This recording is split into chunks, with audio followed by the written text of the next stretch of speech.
What is up, everybody? Welcome to the show. As always, I am Camtastic, and this is InResponse, where 3, sometimes 4, sometimes 0 friends gather around their desk to update you on the goings-on in the CDH world and our personal journeys throughout the format. Joining me this week, as always, is Nico, aka Mexidelight. How's it going, Nico? It's going better. I am recovering from a cold. You guys might be able to hear my voice is a bit off, and I feel like I've forgotten how to play Magic since then. So we'll see how this goes. The real question is, did you ever know how to do it before? Stop Oh, it. zing! No. That brings us to our second host this week, as always, is Julian, the Magician MTG. How's it going, Julian? Pretty good. Still trying to financially recover from a very expensive Valentine's Day weekend. That means it went well, though, Um, right? oh yeah, definitely. So excited for today's episode. Excited to talk to our guest. Yeah, that leads me to our special guest this week. We have comedian MTG Ian joining us. How's it going, Ian? Good. Thanks for having me on, guys. It's been fun. Yeah, for sure. Thanks for coming. Glad to have you. Appreciate you coming over. Yeah. So remember, everybody, you guys can always tune in live on youtube.tv/MTG InResponse, or excuse me, InResponse MTG 25. And if you happen to miss out on the live show, don't sweat it. You can watch us later on YouTube or give us a listen and follow wherever you get your podcasts. But now it's time for the show. All right. Super exciting interview this week, gentlemen.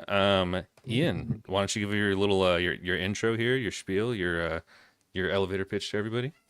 Yeah, sure. Hey, everybody. So if you don't know me, my name is Ian. I go by Comedian online because that's how the old Discord days forced me to be. But yeah, I'm Comedian MTG. You can find me over on YouTube at youtube.com/Comedian MTG, where I make CEDH content, whether it be shorts or more long form, top 16 breakdowns, deck text, tournament reports, all that kind of stuff. I'm also the co-host of the Mind Sculptors podcast. You can find us over there at youtube.com/The Mind Sculptors. And I'm a CEDH competitor and professional coach. So I do that whole thing as my main squeeze. So yeah, if you're interested in that Nice. stuff, yeah, they'll be nice enough to drop links and all that stuff on how to find me. Definitely. Excellent. Awesome. Very good at all those things, by the way. I just want to throw that out there. Oh, thanks. Yeah, you're the most diverse deck player with the most top cuts, correct? Yeah. So more top cuts on different archetypes, different decks, all that kind of stuff than anyone else. So that's kind of been my gimmick for a long time. I just genuinely really like brewing and innovating and trying new stuff. And if there is a meta archetype, there is probably a chance I have had a hand in its early days at some point. Which Nice. is something I truly love doing. That makes me very happy. Yeah, there's it's always crazy with those times in this format where you're like, oh, there's $10,000 on the line, et cetera, right? But then there's that battle of like, yeah, but I want to challenge that. I want to push the boundaries of what is playable, all that kind of stuff, right? So, it's constantly a balance, but I find myself back in the good graces of just throw a pile together that you know how to play and no one else will understand, and you'll have a good time. Very true. True words. True Very words. true. Yeah, it's exciting for a lot of people, especially like a lot of newer players to like. I know Yeah. when I was just starting to get in CDH, I would just search like my commander CDH on Yeah. YouTube and stuff. And so like you've been, topping with you just topped with a Spider-Man commander recently, correct? Mhm. And so like just Yeah, to see stuff with Superior like that is Spider-Man, like yeah. that's very cool. Which Spider-Man was it again? I know it was the Demir one, Superior? but Superior. Yeah. Okay. Superior Spider. Yeah. That one I Sweet. had so much fun with. I'm probably gonna play it again this weekend. It's a 5K, and I'm like, this is. It was honestly, I was not expecting it to be as fun as it was, but yeah, Demir Reanimator. It turns out it's not the worst. Yeah, For sure. that's pretty sweet, man. And that's exciting for Yeah. like a lot of it's cool that you're leaning into the Universes Beyond as well, because Universes Mhm. Beyond, us personally, I know us three, we've had a positive experience from it because we Yeah. have a lot of friends who joined because of Universes Beyond. Like one in Hell yeah. particular we think of as a really good VV pilot, and he started playing Magic because of Final Fantasy That's and sick. his Yeah. love for VV and stuff. And so it's cool that you're doing like, like Spider-Man and like, like you're doing, Mhm. Avatar and stuff like that, because Yeah. a lot of people are, poo-pooing Universes Beyond, but it's cool to leaning to the positive side of it. I think there is a positive to all Yeah. this and stuff. So Yeah, it was funny. I kind of got my ick set out early with Universes Beyond, where like they did like I'm not a Transformers guy, and I know that's going to be heresy to a lot of people, right? But then I was like, bro, I don't want to see effing Bumblebee just like rolling around my commander game, right? So I got that out early, and then I was like, all right, you know what? It's fine. And in fact, I'm gonna steer into the skid now, right? So I like top cut with like SpongeBob one time because I knew it was gonna be hilarious to do it, right? And like so Yeah. that's the yeah. I've now fully embraced the cringe, right? I have absolutely like the nice. SpongeBob days in like half of my decks, you know, like I feel like there's no in We've gotten- between with the Universes Yeah. Beyond. It's either like you hate it or you love it for sure. yeah, for Yeah, sure, for and we've sure. gotten quite a few gems. I mean, just Yeah, out of like the non-main set, the non-main characters like Yeah. Cabbage Merchant, Wan Shi Yep. Tong, Spider-Man, the Ultimate Spider-Man. Like it's not just Yeah. your typical Peter Parker or Green Goblin. Like right. there's a lot of characters in these universes beyonds that are coming out with really good cards. Badger Mole Cub, like Yeah, yeah, yeah. it's crazy how we're I don't know if getting. you guys have heard my Badger Mole Cub story, but so I was an ambassador for that set, right? And I hadn't looked at the spoiler yet, and I was cracking open packs, and I'm Can like, you hell yeah, I elab- love Avatar.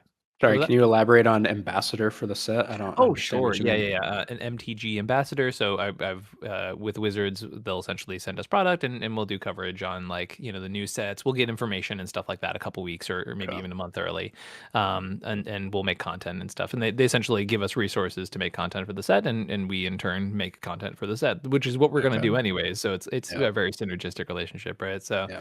I got my packs early, and I'm like, hell yeah, I love Avatar. I'm not even gonna look at the full spoiler yet. I'm just gonna crack through the packs, and I opened a Badger Mole Cup, and I was like, this is great. And I'm reading this card. I'm like, oh my god, this card's insane, and I can't talk about it with anybody. Yeah.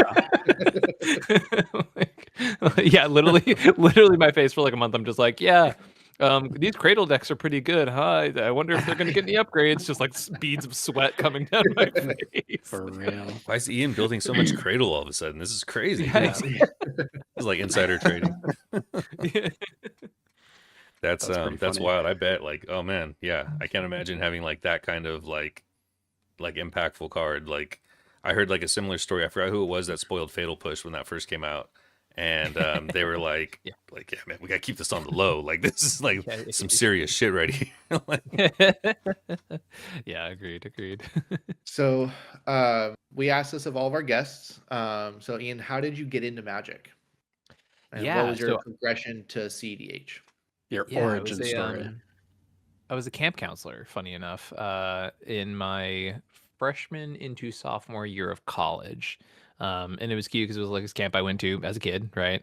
And a bunch of the other counselors on our off time were, this is, I think, the funniest part. They were drafting a legacy level power cube, which is like a psychotic way to start playing Magic.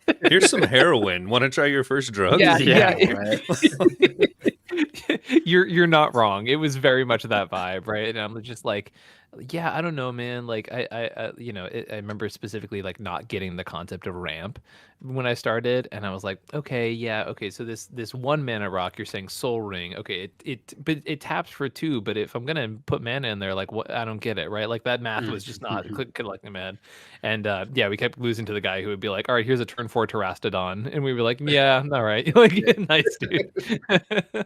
But yeah, it was one of those things where I played a couple games. I was like, this is fun. I'm doing this activity with my peers, sure.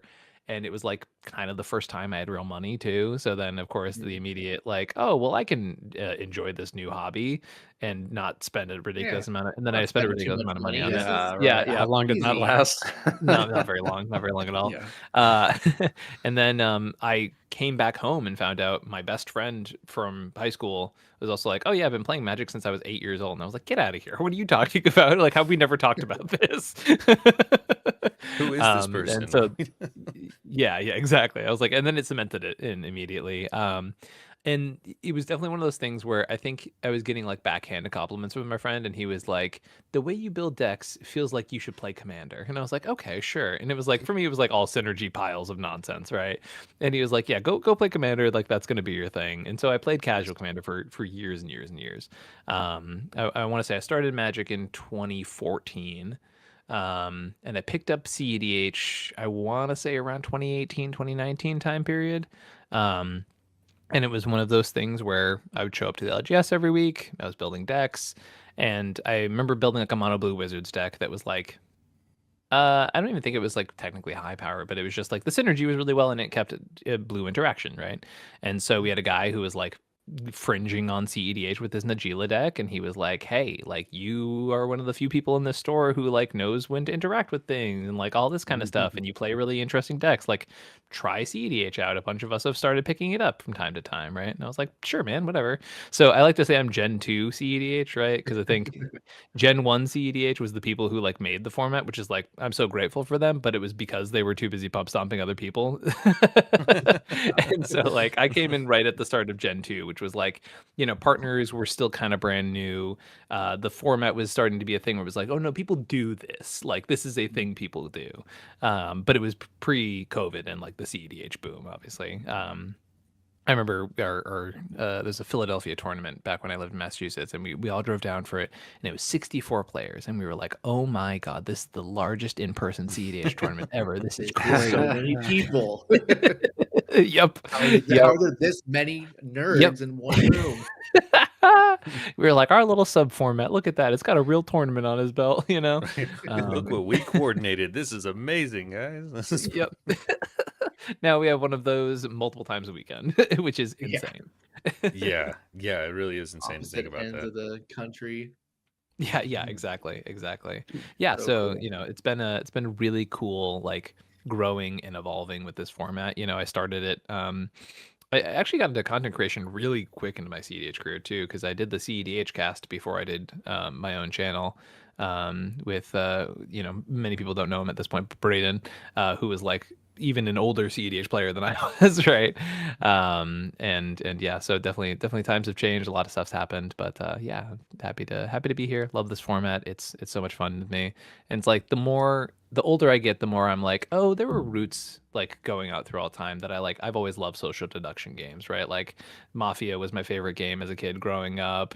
Werewolf became one of those as soon as like everyone in college played that game, right? And I'm like, oh, it's all the same ish over and over again. It's like I'm addicted, Yeah, Nice. I love playing. How long have Werewolf. you had your own channel now? Oh God, I think the thing popped up the other day. I want to say that was like a milestone. I actually have my like YouTube metrics over here. Let's see if I can find my oldest published date. It wasn't like a Facebook memory, like Yeah, 7 years it was ago. my first video on this channel. And meanwhile I was still doing the older podcast when this first started, but I was like, hey, essentially at the time we were doing a podcast together, our schedules were starting to get a little bit off too, and I was like, hey, I want to put more effort in this thing, but you're always busy all the time, and like so I would love to see immediate feedback of like me putting in effort and like getting stuff out of this, right? But my first ever video, which was a welcome video, was on August 6th of 2020 for this channel. Okay. So I've been doing it for a little under 6 years, which is crazy. Yeah, I've just been hit with a wave of feeling incredibly old. July 3rd. Yeah, Started. well, I think of being a content creator as like the second half of my, or like like oh, it's the tail end of my life, right? Now I've just done the math of like, oh, I've been a content creator for at least 7 or 8 years now. Yeah, when you see a chunk of time like that and you're like, I've been doing this longer than I've been doing that. It's like, Yeah. that's kind of crazy. Like, Yeah, exactly. Yeah, the majority of time of my engagement with Magic has been as a content creator, which is weird for me. Sure. Yeah, I've looked back on like how long I've been a judge, and it's like that's insane. It's been over 10 years that I've been a Yeah. judge. Like, wow. Yeah. did you play any other like 60 card formats or anything like that? Was that your jam? I know you said you cubed it up a little bit, but did you play like Legacy Yeah. itself or like any? Yeah, so I definitely like, I think before Commander's like huge boon, there was definitely a period of time where like I was like the classic Magic player, right? Like yeah, I played Commander, but also I showed up for the standard events in my local stores, and I played Modern, and like those were my big three. I'm limited has been one of those bugs that's never left me. I've always loved limited. I haven't like competed playing limited a whole bunch, but it would be one of those things where I'd show up and I'd like do really well at like drafts and pre-release and stuff like that. And then, like that was always fun for me, but I never thought about getting like uber sweaty on it. I showed up for a few Star Cities back in the day and like did well at like one and then did okay at like a PTQ thing way back in the day, but it was never something I like put a lot of attention to. I think modern was the one that I was where I first felt like I could like innovate and do my own thing. And this was like pre-Modern Totally. Horizon, sadly. Yeah. I'm one of those people who like Modern Horizon sort of buckshot me out of the format, unfortunately. Same. Yeah. But I was a Ponza Same. player. I loved that deck, and then having to spend like a couple hundred on a place at a Ragavan's because it was like strictly better for the deck at the time. I was like, nah, I'm actually okay. Yeah, Yeah, I just gotta I was buy a one of Death those Shadow. now. yeah, exactly. Yeah. Yeah, I was a modern Death Shadow player or Mhm. or a Dredgevine player before we got like Oh, Dredgevine, what a back. classic. Yeah, like Yeah. I feel like Modern used to have some really like cool decks that were just like, all right, dude, like someone probably got really baked and came up with this psychotic idea, right? Like that was Modern back in the day, and I feel like nowadays it's just like, I don't know, whatever the thing Wizards is printing too much of at this point, right? Which is like fine, right? Like things grow, they evolve, they become new things. Right now, CDH is the format I get to just be like, walk into my my mad lab with my goggles on and be like, all right, I don't know, is Spider-Man a thing? Let's find out. So on that note, then, yeah, like tell us a bit about your brewing process, and because you mentioned you brew just all Yeah, kinds of stuff, you're jumping around decks. So what's kind of your process and sure, some sure. tips for people as well? Yeah, like a phrase you'll catch me hearing a lot when I'm like coaching folks is I stoke the flames of creativity, right? Like let those things really grow inside you and let those that like curiosity happen, right? Because sometimes I'm always like describing like, people like, oh, how do you know this obscure deck or like blah blah blah blah blah. I'm like, well, first of all, I probably tried it when it first came out, right? But another part of me is like, there's so many things when I first started where I was like, we had the CEDH deck list database was our main resource at the time, Mhm. and I read every primer. And it wasn't because I was trying to pick up every single deck, but I was just like, this is cool. Like, what's this crazy thing? What do you mean Edric hits people and draws a bunch of cards and time warps? Like, that's great. That's psychotic. Why would you do that? Like all the crazy stuff in the format. I love that stuff, man. Like, when people show up with their like, maybe bracket 4 into close to bracket 5 CDH thing, but it like does something insanely cool and no one knows how to deal with it. Like, that is exactly the kind of itch that my brain gets scratched by, right? And so like for me it's always been that way. Like I like just trying new stuff, throwing paint at the wall, and like at a certain point when you've been doing this for the better part of a decade, right, you start to go like, oh, that thing does that thing with this thing that existed 10 years ago, and like Mhm. boom, all right, now these things go together, right? And it's just not to say people can't innovate and people can't brew, right? Because there's so much out there, truly, genuinely. And I think it's a matter of a little bit of throwing paint at the wall, right? Like I put in my 10,000 hours to kind of get a rough idea of like, hey, if I throw something together on Moxfield, I don't need to test it 100 times to see if it's a thing, right? But like, Winota as a deck wouldn't exist without me just saying, "Hey, I'm gonna Scryfall search literally every legal human in these colors, just to see what's playable."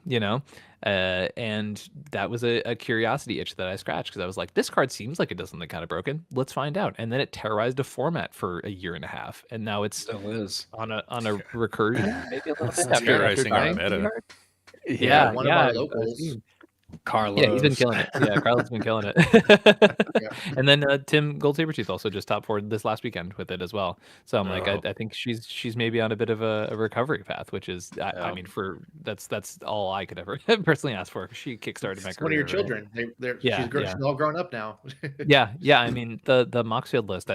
Someone pointed out the other day. He was like, "Dude, you have like 600,000 views on that thing," and I was like, "What?" Like, but yeah, it's like very close to that. It's insane. That's wild. It's one of the most I think viewed Moxfield decks period, and I'm just like, this was just like a love project at one point, right? And then I definitely want to pick her up again soon because obviously that's it's my baby for sure. Yeah. And it just so That's cool. happens that Lua loves that deck too. So Yeah, it's so funny. We talk about the deck that brought us together, and that's we're like, hey, Winota's the reason we got married. So That's really cool. which is obviously an insane oversimplification, but yeah, uh, that is pretty cool. yeah, no, it's very very funny. I know we were talking with Hire recently, and he was like saying there was one point where Lou I think had like watched a piece of content of mine, and he had like suggested a piece of content apparently out of nowhere, and she was like, oh yeah, I watch Ian's channel, like blah blah blah blah blah. And I remember him specifically telling me later, like after we started dating, he was like, oh yeah, they're gonna start dating, the way she talked about it. I was like, no way. Yeah, no, very very lucky that this nerd ass hobby has gotten me a wife. That's pretty cool. Yeah, Pretty no, awesome. that is very fortunate. That's awesome. Yeah, we're us three were all married too, so we can all respect it. Yeah, yeah. So our Yeah. wives let us do this nerd ass hobby. So Yeah, they're all in the Yeah, other they're room as we're happy. sitting here in a podcast. exactly. They're happy we have a hobby. Hell yeah.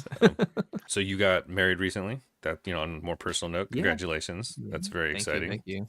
I guess Yeah, it's been not as recent as it feels for you, maybe. I don't probably know. about 9 months ago. Yeah, it's 9 months. still Oh, wow, still on yeah. the newer side of thing. Yeah, Still under a but year. That's very recent. cool actually. We our anniversary, because we did get married in Vegas last year, and MagicCon Vegas is exactly a year from when we got married in Vegas this year again, which is really Nice. cool. That's cool. Yeah, yeah. Okay. So that feels like That's a pretty cool. cool little coincidence. Probably gonna stay either a couple days before or after and just get to hang out and celebrate. Although, yeah, I'm also traveling to Ireland that month with her and my dad, and so like maybe we don't have as much extra time as we thought.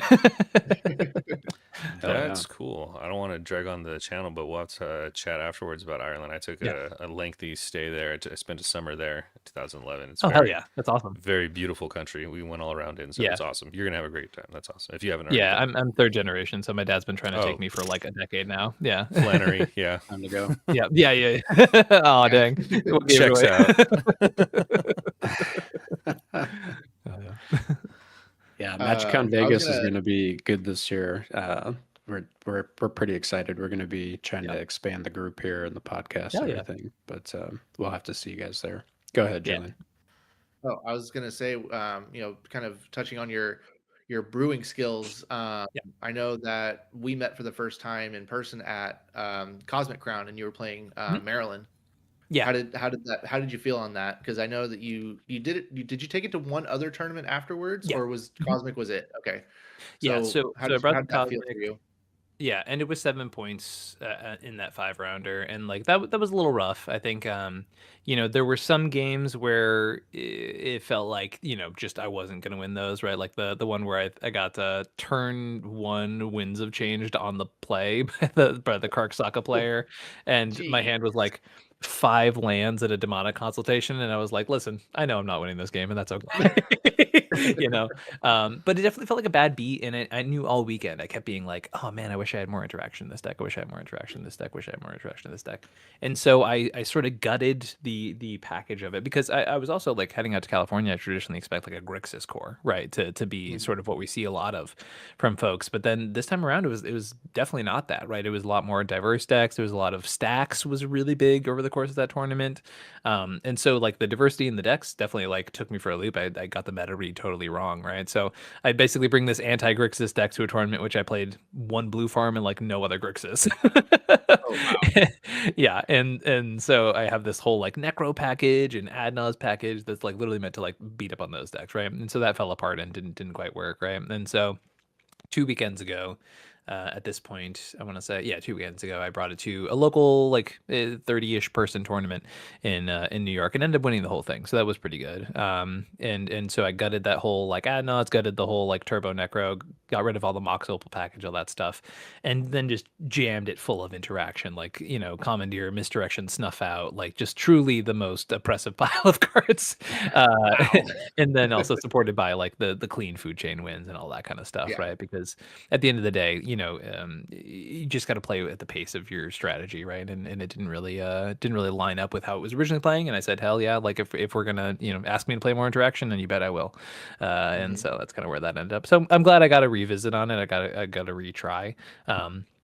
Obviously, it's like it's nice doing well at some of these smaller events, but like, people also don't always go like, oh, 30-person tournament, I'm going to sleeve this deck up right away, right? So definitely like I'm happy with the deck. I'm happy to have the bounce back on it, but yeah, it's definitely one I'm going to shelf for a little bit because some apparent flaws in just the way it like navigates through the meta. I think it's still a solid option. Like it feels like a really solid 2.5, 3, right? Maybe even tier 2 deck, but it's one of those where it's like, yeah, but that's I experimented with it. I feel successful with the experiment, and now I can go, great, did the thing, moving on to Spider-Man, and now where's where we are. Sorry, this is the new Maryland Fey Ascendant thing. Yes. Yeah. Okay, this is what you were just talking about, Cam. Yeah. Mhm. Yeah. So I'm super glad you brought up the California meta, because this happens to people from outside California all the time, is they try to prepare for like a California meta, but there's not like a California meta. There's a section of California. The state's so large that you really have to know where you're going. Like NorCal is turbo. Like they are just straight turbo. And that's where you're going to find a lot of the Grixis cores. That's where you're going to find, Breach the Bay Area and stuff like that. Whereas like Central Coast, Central Valley and stuff, you're going to find a lot slower mid-range stacksy stuff. And then Fishbowl is just the Wild West. It's just... It's been a bit everything. So it's really been fascinating. We've been traveling up and down, doing the podcast and competing in tournaments this whole since last summer, and we've really like, I don't know, it's really hard to hone in on. You have to know who's going to be at the tournaments in order to prepare for it. Like you got to check top deck and be like, oh, there's going to be Julian, there's Glacial City, there's these guys that are oh, that's turbo, we're going to be prepared for turbo. Yeah, exactly. Yeah, you can't just look at California as a whole. You have to look at the player base who's going to be attending the tournaments, which is it's kind of crazy because I'm listening to like the Critical EDH League podcast, and they're talking about their meta, and it's just they can kind of sum it up in 1 or 2 words, whereas in California you really can't. You have to do it by subsection. I've traveled to Colorado a few times, and like that is crunch. Like that is the only way I could describe Colorado meta as crunch. Like that is a crunchy meta game. Whereas like East Coast is pretty diverse, and like it's kind of all over the place. But if you go up to Massachusetts, where there's like Rumble, it's like that's mid-range .slog plus 1,000 players playing Clam Chowder, like all that kind of stuff. So yeah, that's cool that you brought it, that you did a Soul Type Food Chain deck. We have a very skilled player in our meta who plays a Soul Type Food Chain, and that's like his bread and butter is Nadir Thrasios. Okay. And he pilots the hell out of that deck. So Soul Type Food Chain, we know it here. It's super interesting archetype. I think Nadir was one I like. Oh my god! During COVID times, I tried like 1,000 different renditions of that deck. Never really like locked in on one that I was super enamored with, but like it definitely does some really cool stuff for sure. We have a question from chat here. Do you feel like the quality of CDH players has gone up, and are players getting better, kind of in general, or as a whole? Yeah. I'm so glad someone asked that question. I've been trying to, I talked with a couple like old heads and recently just talking about how like, especially doing what I do, with like bringing new and innovative decks and stuff like that. Like there's so many times where I show up with the deck where I'm like, damn, I bubbled out on this thing that like if this was 10 years ago, I would have been like, ah ha ha, here I walk into the room with this piece of garbage and I top 10 with it, right? But like nowadays it's just you just don't have that ability, right? Like it's like I brought a Sultai, or no, not Sultai, pardon me, a Teamer Dargo Thrasios list to a tournament the other week, right? And I didn't think it was like dog water, but I thought it had some legs. It felt really clunky in execution, but it wasn't like unplayable by any means, right? And ended up walking away 0-4 with it. And I was like, this is just a different format than when I started, right? Because like usually you walk in with enough interaction, some a decent amount of tutors and some combos that don't suck, and you walk out with a pretty happy face at the end of the day. But like it's so different. Yeah. No, there was a period of time where, I mean, even towards the end of last year, I was having like a major identity crisis. And I'm like, do I have to like kind of sell out for for the rest of my career and just like only play meta decks and like kind of hate what I'm doing? And I'm like, no, eventually, you know, like, and then of course right after that I have this you know, string of like, I played a deck I liked, I got a top cut with it. I played a deck I liked, got a top cut with it. So I'm like, okay, you know, we're okay. I just have to like Yeah. really put them to the irons, right? Like decks nowadays, like it is so much harder to brew in the current metagame. And it's just because player skill is so much better and the amount of cards that are legal that are fundamentally not okay are so much better. And also there's X plus 0 amount of eyes just looking at the format, right? So like it's not just a thing that makes sense. You can do it. Like for example, with Aang came out, the Bant Aang, right? I expected to show up that week 1 and be like, oh, it's a gimmicky Gyruda style deck, and no one's gonna know what the hell I'm doing. And literally in every single pod, someone put together what the deck did, and I was like, "What's going on? Like, where did you guys look? It's so damn good. What's happening here?" Like, how does everybody know? Yeah, I played like one ETB doubler, and they're like, "Oh, you can probably win off of that." And I was like, "Get out of here! What do you mean? How do you know that? Get out of here! What are you? This guy a snitch over here? What are we doing? Yeah. Like, can you believe this guy? No, but I'm also not gonna gaslight the pod and be like, "No, yeah, that doesn't work." Like, Right. you know what I mean? Like, but That's yeah, great. no, I mean, so it's very interesting to see how things grow and evolve, right? Like, there's decks that are very playable, but at the same time, like, there's enough meta fluctuation and things like that where it's just, it might not even be that your deck doesn't work. It might even be that it doesn't work this period of time, right? Like there was a period of 2 to 3 months where like semi-blue was air quotes working, right? And like it was because it was such an anti-meta parasitic thing that like you could show up and people would be like, my third smothering tithe, and you'd be like, Maelstrom Wanderer, like yeah, exactly. Nyx Bloom You know. Ancient, and there's Yeah, exactly. Yeah. Counter this. But you know, it's a matter of meta evolution, right? Like for example, Winoda's been unplayable for like 2 or 3 years, right? And now people are showing up and like top cutting again with it, right? And I think it's because one, people are putting in the work and innovating, right? But two, I think the meta has fluctuated so much nowadays that like we had our turbo resurgence, and then now all of a sudden when turbo has that resurgence, stacks becomes really good again. It just has to be stacks that survives Bowmasters, but that's a card people are lower on nowadays, right? And so these ebbs and flows and balances, right? All these things, they're constantly changing over time. But yeah, on average, like when there's hundreds, if not thousands of players playing this format now, it's a lot different. And on a weekly basis, I should say, right? Like those players are going to build up those skills, right? And they're going to do something brilliant by the time that everyone else is catching up, right? yeah, metas move quicker. I did just hear that our average age of a CDH player is dropping also. Like we're starting to get a younger generation into the format, and we just had someone who I think was the youngest RCQ like day tour or something like that. Like the youngest person that like hit day 2 in an RCQ, like make top cut in a CDH tournament. I don't remember which one it was, but I'll have to look it up and get back. But yeah. Like, and they were in their early teens. Yeah, makes sense. Like, I mean, a lot of people don't know this. Like the first, you know, because there's a lot of stink on the name, so sorry to say it out loud, but that the Lotus Con event that Monarch threw back in the day, right? Like the person who top forwarded that event was, I want to say 15 or 16 years old. Like he was there with his dad and his brothers, and like they were all playing this tournament. But like, yeah, we were in the top 4 of a 200+ person event together. You know what I mean? Like it is you'd be surprised by how many players can show up and yeah, know what they're doing. And also, you know, I gotta say there's a political aspect of being like, I'm just a little kid, right? Like everyone's like, I don't want to beat up on the teen, right? Like don't hit me. Adnos. Yeah. This is my first tournament. Yeah, exactly. I've definitely been suckered by that a couple times. So it's crazy. It's crazy too. And you know what? There's a certain level of too. Like if people are gonna show up with biases, like you know, it's on them for having them.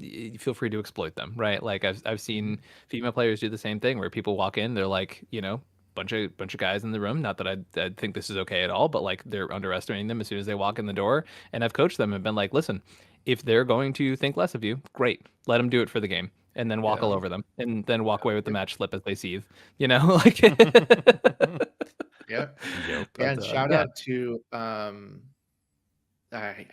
can't get her name right. Zabraxis? No. Zabricus. Yeah. Zabricus. For winning that 5K, the Star City Games 5K. Yeah, on yeah. Sisay. Yeah, Yeah, that hell was yeah. really cool to see. Congratulations to Yeah, her. it's really funny. We started doing like GalaxyCon events together, which is how we all became friends, right? Her Lua and I. And the first time she was like, "Yeah, I think I'm like I have a CEDH deck together that I like kind of play sometimes, and like yeah, I play Sisay." And I was like, "Okay, cool." Like the first time I ever saw her play it, I was like, "Oh, you are really good." Like I was like, "You just kind of come off like you're just like, yeah, I'm just picking up CEDH for the first time." But I totally watched her like shark through a Sisay line, and she was like, "Oh yeah, I just go to do this, and do the thing on top." And I was like, "Oh, okay." It isn't just like I picked up Sisay for the first time. It's like, "Oh no, I like Sisay a lot, and I'm gonna whoop some ass with it." Cool. Yeah, Hell yeah. yeah. Don't be distracted by her googly eyes on her on her Yeah, Sisay, exactly. on her Princess Buttercup. That's hilarious. It's Speaking funny, of yeah. Sisay, another question from chat. Any plans to revisit Sisay? And that's coming from a Yeah. sincere, good stuff, non-chowder believer. Specifically what they said. Yeah, no, I Sisei is always in my like top 10 decks of the format. I think it's perfectly reasonable and a very, very solid choice. It's just one of those decks where it's like, I think there was truly a level of like I played so much Sisay when Dockside was around, and like that was really a core part of my identity as a player at that point. Like it became one of my top decks, period. And it was one that I brought to a lot of very big tournaments. And then the bans hit, the deck got very clunky. And then I was able to pick it up once again, win a tournament with it, and then sort of like put it on the shelf for a little bit. And I think it's a perfectly reasonable deck. I just like, there's only so many hours in the day, and my brain is full of just bullshit.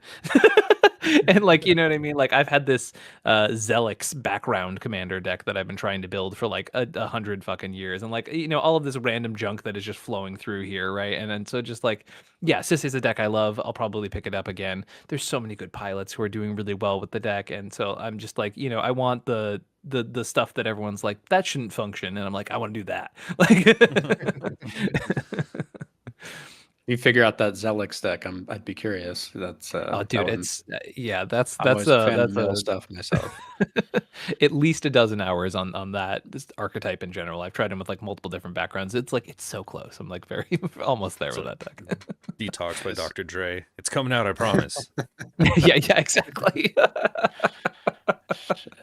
Yeah, no, it's for sure. I have so many, yeah, just random deck brews. I was talking about this with someone the other day, and coaching is definitely a part of this, but I always apologize to somebody when I'm coaching with them and I open up my Mox field because I'm like, it's going to be really slow. And they're like, why? And I'm like, well, I have over 1,300 decks in there. So that's probably, Oh, wow.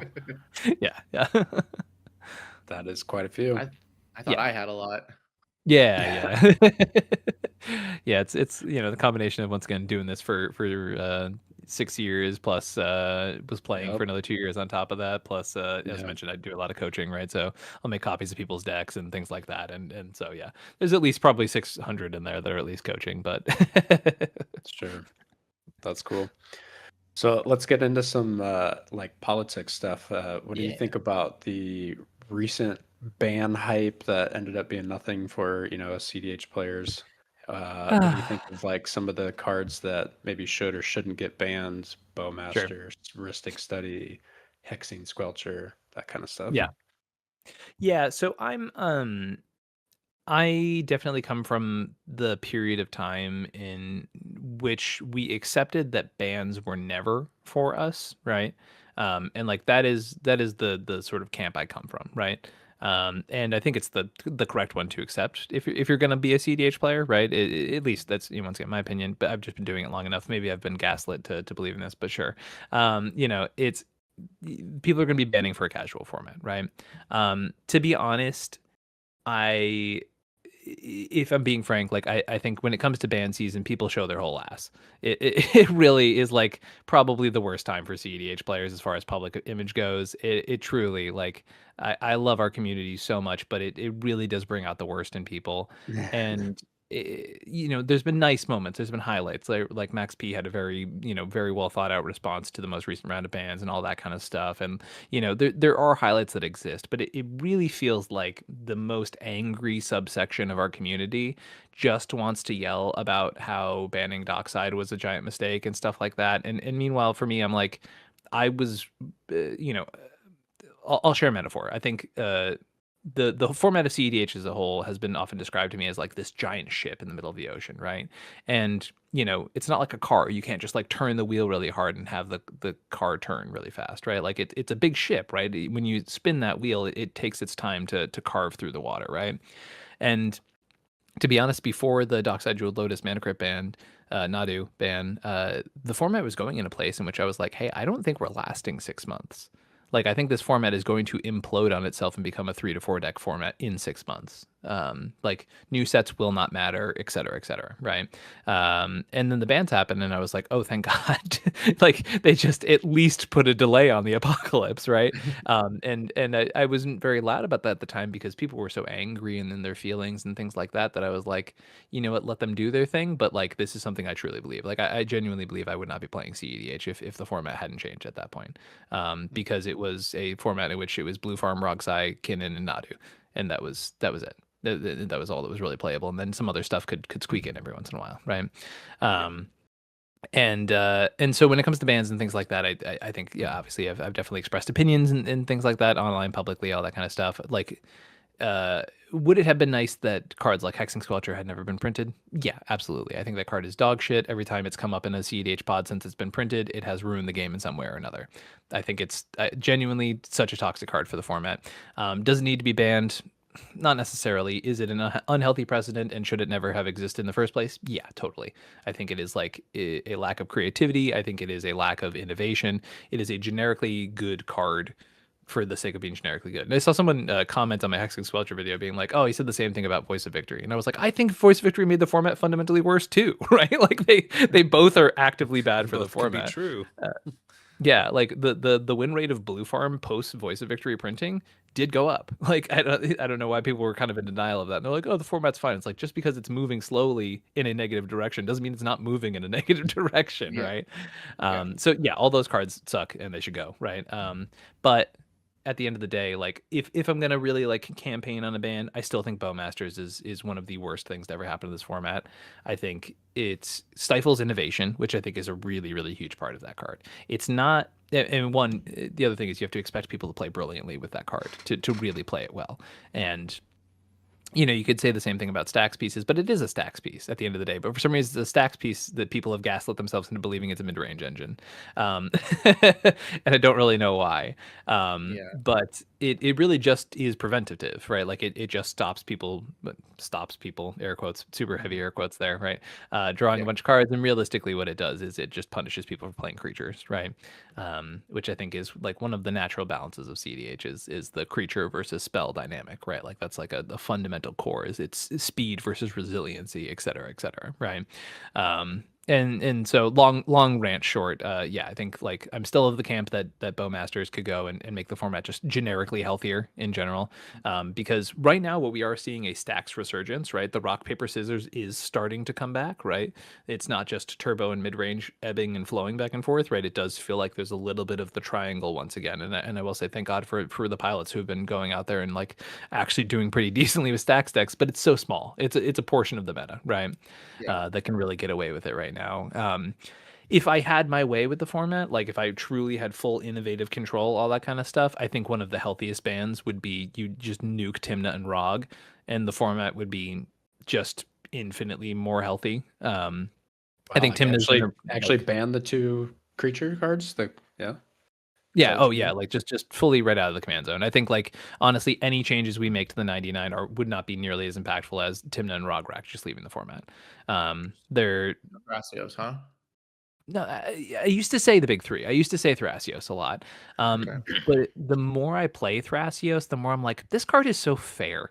Like at the end of the day, like truly, if you don't have the broken engines, like if you don't have Gaia's Cradle tapping for 12 mana, turns out Thrasios, like 4 mana to scry and then draw a card is like not that good.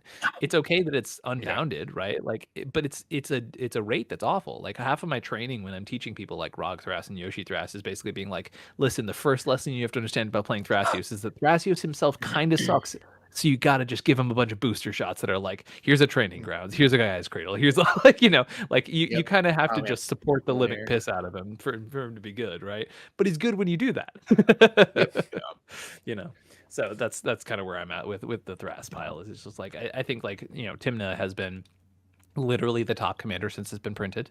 It's like kind of ridiculous. It's been what, 8 years now? No, 2017 I want to say it was, maybe 2016 Something actually. like that, yeah. Yeah, so it's been probably closer to a decade than not, of Timna being the top commander. It's like, okay, we can be good. We can we can move past this. We've done it. We proved that it was a thing. Like, I think we're all done with it at this point. There's a lot of decks that can still play like Blue Farm. There's a lot of things that could be soupy and like at least bring more diversity to the format and still be generically powerful. And then like if you lose Rog, it's like, oh no, do we have to do one of the other dozen Thrasios Cradle decks, or do I have to? Oh no, my Rogsai can be an interesting Grixis commander now. Shoot me, like that's so terrible. It's like, or Wizards can keep printing cards in the turbo shells, and it won't feel like, oh my god, Rogsai is another tool again. I roll, right? It's like, cool. I want to see Kess. I want to see Evelyn. I want to see Malcolm Vile Smasher. There's so many interesting Grixis commanders, and I cannot tell you how many times I've had the conversation with Grixis players over the past, I don't know what has been since Commander Masters, 5-6 years, where they're just like, why wouldn't I just play Rogsai? And that to me is like, dear God, like, can we please like give these people a bone, like let them have a smile, like please. And Rocksai is an awesome deck, and I get if you like Turbo, right? Like it's super cool if you enjoy that thing, but like let Turbo be diverse again, right? Like that's kind of where I'm at with it, Yeah, So, I'm a longtime Thrasios player, which you'll come to see next week. But I'm on Tentacle Sushi, so I'm TEDH Thras. I've been piloting this deck forever, and yeah, I mean I know what you're talking about when it's like Thrasios is cool. It's not great. It gets the job done. Yeah, but exactly. But yeah, it's definitely I can see your opinion on and support your opinion on like Timna, Rog, yes, Thras, yeah. And as a Grixis player, yes, please stop asking me that question. Why not just Rogsai? It's just like, it's so crazy, right? Like, there's been so much like Grixis innovation over the past couple of years too, which is just like, listen, I know people are going to ask you. I know they're going to sit you down and be like, why aren't you playing Rog? And I promise there's like at least one reason, and that can be enough for you. Right? Like, every time I told someone how to play Kefka, right? Like it was like, I promise it's a little different. Yeah, fuck those Kefka players. Yeah, fuck those guys. I heard they're pretty good. Yeah, that's funny. And then, We'll need a Grixis Mean Girl support group. Yeah. Yeah, I mean, another Grixis option I think coming up is Azula. People have been talking about Azula as an option again, or not again, but as an option. Yeah, that one looks pretty interesting. I know someone did really well with it at like the last Jersey 100+ tournament last year, like at the end of the year. But I think it was like literally the last event of the year, so no one really like clocked that it like came in top 4. But I think that's pretty cool.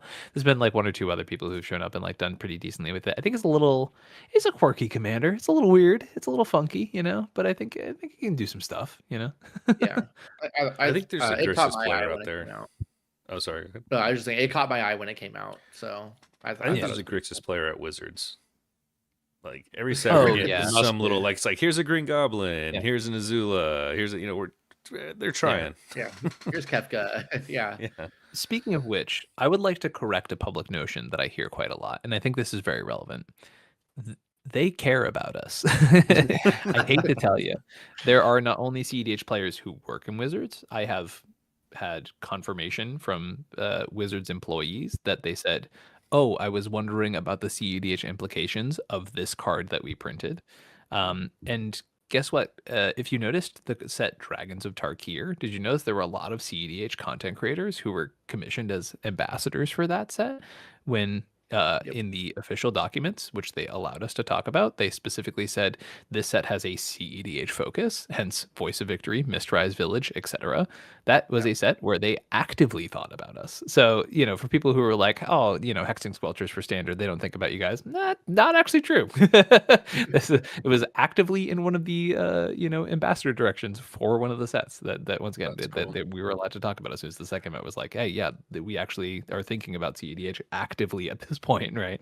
But I think that's good to know, right? Like I think a lot of people would see like the old rules committee, and they had several of their members had active disdain for CEDH, right? And so like the fact that WotC is not only, do they miss the ball? Yeah. Do they sometimes print things that are too strong because they're like, oh, you guys like things that are unbalanced and strong, right? And it's like, no, please, like we like strong stuff, but not just like so generically dumb and good that not worth talking about, right? There's a difference there, but I don't think the question is if WotC cares about us. It's does Hasbro care about us? Totally.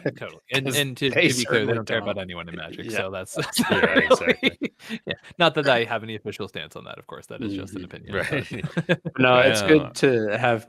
It's good to have kind of your insider intake. Like you're more connected into the whole network than most other people. So yeah, it's nice for you to share that. Thanks. Yeah, and it's just one of those things where I think it's like people are so ready to just take the most negative takes on things, right? And if there's been one thing that I've been very actively trying to do for a long time in this format is like attempting to push us towards a positive space with our community, whether it works or not. I've got a question kind of unrelated to Magic for you. Yeah. What do you do when you're not doing content creation, not coaching, not in a tournament? Do you have any other outside of Magic hobbies? Yeah, it's so funny, right? Like I talk about this with folks all the time, and it's just like, I kind of work 7 days a week a lot of the time, right? Because if I'm not coaching or doing content or all that kind of stuff, I'm like at an event that I've traveled to or whatever, right? But I do find time for my other stuff. I rock climb. That's like my big physical thing. That's the thing that I do. But it's a gym hobby, right? It's not like I'm out there like 17 hours on the rocks, right? It's more like I go to the gym, I put my headphones in, I mind my own business, and I climb some walls. But it truly makes me happy. It's like one of my favorite forms of exercise I've ever sort of discovered. And then I'm also a big Pokemon guy, as probably the arms gave away. So that's been it's been my gamer obsession for a little bit. I'm struggling with that balance of like, do I do the content creator thing where I make my fun hobby my job part two, or do I just like enjoy it in my free time? I have one of those classic ADD ADHD hyper obsessions. So I'm like, I'm a shiny hunter now, so I spend way too long like looking for different colored pixels. Nice. You ever play VGC? What was that? You ever play VGC? So yeah, there was a period of time where I got really into VGC, and I never did like the full train up the team thing, but I did like the whole rent a team that you see like another creator make for a week, and then like just jam the ladder for hours on end. I was really into it during Sword and Shield, and then Scarvy was like it was okay, for VGC, but I feel like Sword and Shield really like made it feel so epic, they had like the good fucking gym music and totally, Gigantamaxing was like it was so corny, but it also like wasn't, and like it actually made for really interesting board states all the time. But I used to use VGC as an example of like how to mulligan correctly. Funny enough, I'd be like, you got to go watch this thing that Pokemon players do, right? Because you're using so many predictive metrics, right, to determine your team order, determine what order you send Pokemon out in, determine who you're leaving on the bench, right? Like all these sort of decisions you make in that 90 seconds before you start a game. It's the same shit, like it's like I would sculpt an entire game plan before I even make the first like game action, it's wild. Interesting how you can how people can take two like seemingly completely different concepts and marry them together like that and have it make sense for the people that they're talking to. So that's really cool. Well, VGC is like a brewer's paradise. It's like CDH. Like you just brew these teams with these synergies and like this really cool. Like it's all the same. A deck at your party. Like it's a lot of fun. Yeah, I dabbled in VGC quite a bit. I did a couple draft leagues. I don't know if you've ever done a draft league before. I want to do one so bad, honestly. Like we should just do a Magic player draft league. I'd be so in. we're actually doing one when the new Pokemon Champions comes out. Because I would be actually super down for that if you all have it. That'd be sick. Yeah, I'll hit you up. I've ran a couple of them, and I've ran a fantasy football league for like 11 years now. So I've got a little experience running some leagues, so we'll have a good time. Yeah, I once because I don't know if you're familiar with what Champions is, but yeah. Okay, sweet. So we'll be in touch then. But super cool. Sick. Yeah, no, Pokemon's pretty awesome. Nico might agree. No, I'm just kidding. Nico's a little too old for Pokemon. I mean, I'm the old head of the group. Like, I played original Pokemon Red, Blue, Yellow, Silver, Gold. Yeah. I played Pokemon OG card game. But yeah, like I lost all of it in between there for sure. So I Yeah, I played took a very long break. Sword because I was like traveling and I had a Yep. Switch for my job at the time. So I was always playing Switch games and stuff. But yeah, I'm not up to speed anymore. Yeah, I think Champions 2 is actually going to be one of those games that like makes the game really accessible, right? Because that's the main complaint I've ever heard about VGC is like, oh God, you got to go train a team. Like you can do the rental thing for sure, but you're not bringing a rental team to a tournament, right? Yeah, And so like you have exactly. to go out and you have to breed the right things and spend 100 hours. And like Champions is one of those things where like, all right, you mean we have to slide on a thing? Like we get to go like, Yeah. cool, adjust the stats accordingly. Like, oh, cool, accessibility is really nice. It turns It's out. like having proxies. It's fucking awesome. Yeah. Yeah, Pokemon Champions is the proxies of It's Pokemon proxy for for the sure. event. That's awesome. Man, this turned into a Pokemon channel all of a sudden. Yeah, we swear we're not a Pokemon channel. Sorry, guys. All right, now I've got a question to bring us back here. Hell So yeah. this is not necessarily Magic specific, but I'm curious. You've become over the years now, Ian, a bit of a micro celebrity within the Magic community. Should How do be. you feel that impacts you, like when you're out in public, going to MagicCon or a tournament, sitting down at a pod, and people recognize you, and they're like, "Oh shit!" Like, do people team up Yeah. on you? Are they afraid of you? You know, like what's your take of what people see in you as you're interacting with them out in the Yeah, wild? yeah, that sort of narrative has been weaponized against me quite a lot. To be frank, right? Because there's two sides to the coin, and they're both real, which is one side of the coin, which is like, the head side. Sure, let's call it that for the allegory, right? Which is like that, right? Like people sit down and they go like, "Oh, hey, you're someone of note," right? Like I've had players straight up, take me out of games because they're like, "Yeah, but it's you." Right. And like that's literally the explanation I got. And I'm like, but but WinCon. Meanwhile, I will be clear, those players never win. The players who give me that answer never won the game. But it's there's that side of the coin, and then the other side of it, which is like I don't have to convince people that I at least kind of know what I'm talking about, right? Like it's I never sit down in a pod and someone's like, yeah, I'm gonna talk down to this moron. Like it just doesn't happen like that, right? And so like I avoid that part of the community too, the people who are like ready. I mean, but well, ego battle becomes its whole other thing. It's actually one of the reasons I used to hate going to invitationals, right? Because I was always someone's like white whale. I was always someone's like person to prove something against, right? And so, I'd be like, all right, well, thank you for flying me out to the dick measuring contest, but like I'm good actually, right? Because like to me, that's not what CEDH is to me, right? Like and I understand that it's a part of it, right? But like the part of the format that I love is you sit down and yeah, you can play some great Magic, but like during the middle of that game, I expect that we all laugh so hard we're crying a little bit, right? Like that is the part of CEDH that I truly enjoy. Is like it is the social format and it is the competitive format and it is the two things at once. And we sit down and everyone is consented at the start to slightly manipulating each other because that's the fucking game, right? And but like you can still do so and be cool and be positive and have a great time, right? And understand the expectations of the environment that you're going into. And I think all of those things can be great, right? And so yeah, long-winded answer as per usual with me, but the TLDR is yeah, there's definitely different sides to it, and I definitely have been like aggroed pretty hard, and I've had people come up to me and they'd be like, hey, I've never met you before, but I know you're a person in the community and I fucking hate you, and I'm like, okay, cool, dog.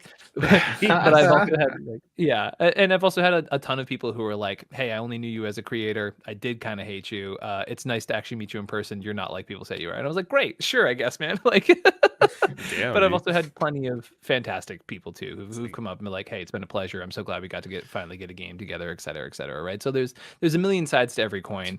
I tend to not be very vocal about the negative ones because I'm like, no one cares. No one cares when someone's an asshole to me, respectfully. Like they want to hear about the cool stuff that I'm doing at a tournament or the fun experiences I have, right? Like, I talk about this somewhat sparingly, right? But like I was harassed by a lot of players for years when Top Deck was really in control, right? For a really long time. But I'm like, I don't talk about that stuff quite a lot, right? Because I'm not contributing to anyone's day by being like, hey, sucks for me right now. Yeah.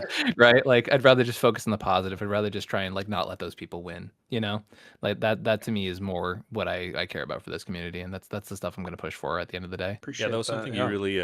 you really pushed when we were talking when we had our session. Was you were really talking about like, hey, be the player that you want to sit down and play against, like really like bring that vibe there, and it's gonna like even something like that, like just your vibe alone is gonna go a long way with your politicking and stuff of that nature, because people are gonna be more willing to accept deals. They're gonna think that you've got the table's best interest in mind and things like that. So it seems like an underlying radiating theme in your life is positivity.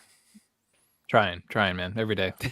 I got to attribute a major shout out to Ken Bauman, who like is just first of all like literally just going to mention him. Please continue. Yeah, but his quote, be somebody people are happy to lose to. That to me says a million words in one statement. Like genuinely, first of all, he's one of the most fucking positive dudes in the entire world. Like I cannot show him enough love, right? But he genuinely, like I think he sets the precedent of like how to sit down, play good Magic, and interact with people at the end of the day, right? And like that is something I aspire to every day.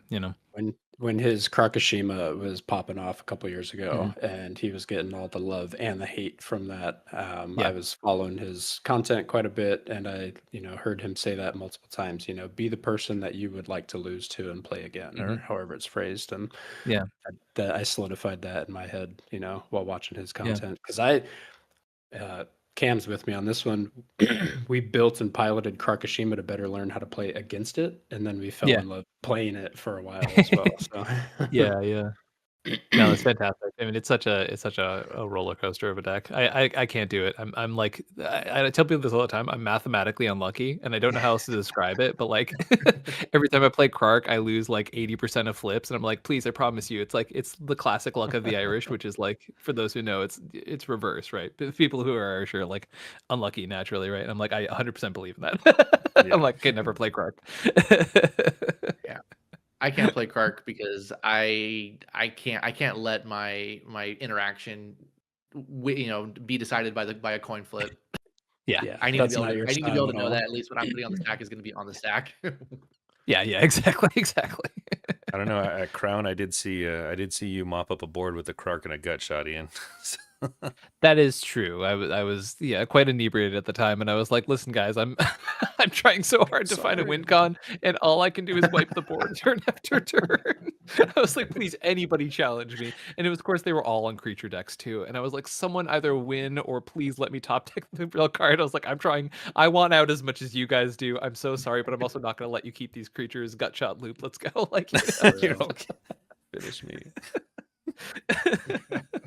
That's fun. Yeah, Krark's interesting. It's a different wavelength for sure. The thumbless are definitely their own cool. Yeah, for sure. I don't know. You guys do the classic no thumb. Like, the where they do the thumbs up emoji, but it's just like that. Yeah, exactly. Oh, I don't think I've seen that actually. That's funny. Yeah, if you're part of the Discord, you can give like thumbs up like that on their messages and stuff. It's pretty funny. That's funny. So, what do you got on your schedule coming up, Ian? Any trips you got planned for tournaments? Where you heading to? So this weekend, there's the 5K. Luckily, it's a local. We have a really awesome store near me called Mulligan's, which is just kind of really popped up over the past year or so. But they're literally within a 30-minute drive of me, which I've never had as far as like LGS that puts on real events. But they're starting to do quarterly 5Ks, which is awesome. That's a half an hour away. Is like, yeah. So there's a 5K this weekend, and we actually have some friends coming in from out of town, which is kind of cute. And so they're gonna come stay with us. We do that. The weekend after that, they have their monthly dual land tournament, so I'm going to stay around for that as well. And then March, I'm going to be doing the Kraken Cup, the North Carolina tournament. That's a 20K. If we get enough people sign up for that one, which is going to be pretty cool. It's in the Outer Banks, so I've been told it's like actually really nice, and there's like a beach area down there, which is pretty sick. And then then the Land Go's doing the Boil at the end of that month too, which I'm very excited about. No Atrium. Atrium. I don't know that I know that one off the top of my head. Is that the Ohio one? That one's in LA. It's in Claremont, California, LA Oh area. yeah. For me with California events, I am so down to come out to those, but it has to be like I have to have some sort of like hookup with like traveler stuff because I would be so deep in the red just getting out there by myself. So yeah, it's usually Yeah, like if I can organize it with a TO or something, then I'm happy to pop out to any California events because and I've that's had an awesome time coming out to them. But it's just one of those things where I'm like, if I put myself $1,000 down for every event I went to throughout the year, then I would have to stop doing this within a couple months. Yeah, You know, definitely. Fair enough. Yeah. yeah. California for you is like all day travel, and that's like 16 hours of travel easy. If you know, coming from Yeah, East it's Coast, pretty so. gnarly for sure. Yeah, absolutely. And then, are you doing Vegas Sounds again? like you got a stacked schedule though. Yeah, in Vegas. Because that comes Yeah, up right yeah, I after do. that, right? Well, yeah, because I'll actually be back for the. I go from Ireland to get back for a couple days, and then I go to the. I don't know if they're calling is it Cosmic Crown too? I don't know if they're calling it that officially. Is it? Yeah. It's the Cosmic Yeah, Crown to like the weekend before Vegas or 2 weeks before Yeah, Vegas. it's 2 420 weeks. weekend. Yeah, Yeah, Yeah. yeah. So yeah, I'll be down for that again, which I'm very excited about. And then it'll be that. I'll be back around you guys for that event. Then I think potentially I'm gonna head out to the next CCS event, and then Vegas right after that. So yeah, my April is literally like I'll be home for like 6 days. Yeah, Exciting, man. that one's That's gonna be fun interesting. stuff. Yeah, Yeah. yeah, I'm very very excited about it. Definitely need to get my ish together beforehand for sure. Don't we all? Hell yeah. Sweet. Guys, I think we're probably there. Unless Ian, you got any last shout outs or anything for the community? One No, tip I for mean, anybody in yeah, general? I gotta thank you guys honestly because as I mentioned to Cam, like I came out and had a great time at Cosmic and talking to you guys, and I was like, hey, let's go do something together because you guys were such a great vibe and awesome people to hang out with, and yeah, just generally thank you for having me on. It's been really fun. Enjoyed this chat, all that kind of stuff. Awesome. Thank Kind you. words. Thank you. We really appreciate it, Ian. Yeah, absolutely happy. Well, hope to see you out in Vegas then if we're between now and then. Yeah, it'd be Vegas or then. Cosmic. See y'all Yeah. for that for sure. Well, one of the two, if not both. So awesome. Hell yeah. Well, I believe that is the show. So thanks to everybody who joined us here live tonight. And make sure you guys tune in every other week here at youtube.com/InResponseMTG25 for the live show. And don't forget to like, comment, and subscribe on our YouTube and follow us wherever you get your podcasts, as well as on Instagram. We appreciate all the support and thank you all so much. Until next time, stay magical.